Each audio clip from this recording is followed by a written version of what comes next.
آپ دیکھیں نا، جب آپ مرحب کے سامنے گئے تھے اس نے کہا تھا میں مرحب ہوں، یہاں کی مائیں بچوں کو میرا نام لے کر ڈراتی ہے. آپ نے آستینے چاہ کے اس وقت فرمایا تھا نا انا الذی سمتنی امی حیدرہ، تو مرحب بعد میں بنا ہے، میں جب پیدا ہوا تھا تو میری ماں نے میرا نام حیدر رکھا تھا، حیدر رکھا تھا.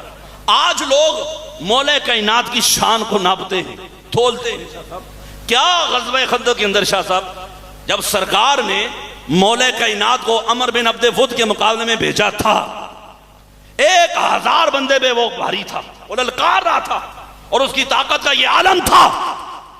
بعض لوگوں نے لکھے وہ اونٹ کو ایسے پکڑ کے نا ایک ہاتھ میں ایسے گھما کے پھینک دیتا تھا، اتنا پہلوان تھا، اتنا بڑا. تو جب مولا کائنات اٹھے سرکار نے فرمایا علی امر ہے بیٹھ جاؤ. پھر وہ للکار رہا ہے، تم کہہ رہے جو مر گیا وہ جنت میں جائے گا، تمہاری جنت کہاں گئی؟ پھر مولا کائنات اٹھے، پھر حضور نے فرمایا بیٹھ جا. جب تیسری بار اٹھے نا سرکار نے اپنی دستار عطا کی، تلوار دی، فرمایا جاؤ. جو جملہ حضور نے فرمایا آج کل کفر کے مقابلے میں کل ایمان جا رہا ہے.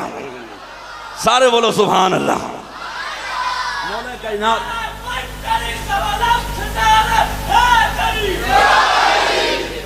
کل کفر کے مقابلے میں کل ایمان جا رہا ہے. مولا کائنات نے جب ایک وار کی اس کے 2 ٹکڑے کیے نا، اب سرکار نے جو جملہ ارشاد فرمایا، لوگ علی کی شان کا پوچھیں جو حضور نے وہاں جملہ ارشاد فرمایا آج عمر بن عبد ود کو علی نے جو ضرب ماری ہے، کیا ماری ہے؟ پنجابی بھی علی نے جو سٹ ماری ہے، کیا ماری ہے؟ مولا کائنات کا مقام علی کی ضرب کا کوئی بندہ مقابلہ نہیں کر سکتا. آج علی نے جو ضرب ماری ہے، آج علی نے جو سٹ ماری ہے، توجہ رکھنا، آج علی نے جو سٹ ماری ہے. حضور نے فرمایا ایک پڑھنے میں پوری کائنات کے لوگوں کی نمازوں کو رکھو، روزوں کو رکھو، زکوٰۃ کو رکھو، حج کو رکھو، اور ایک پڑھنے میں مولا کائنات کی ضرب کو رکھو. فرمایا ضربۃ علی یوم الخندق افضل من عبادت الثقلین. فرمایا او کائنات والو، ایک پڑھنے میں لوگوں کی عبادتوں کو رکھو، دوسرے پڑھنے میں اکیلے علی کی سٹ کو رکھو، پھر وزن کرو.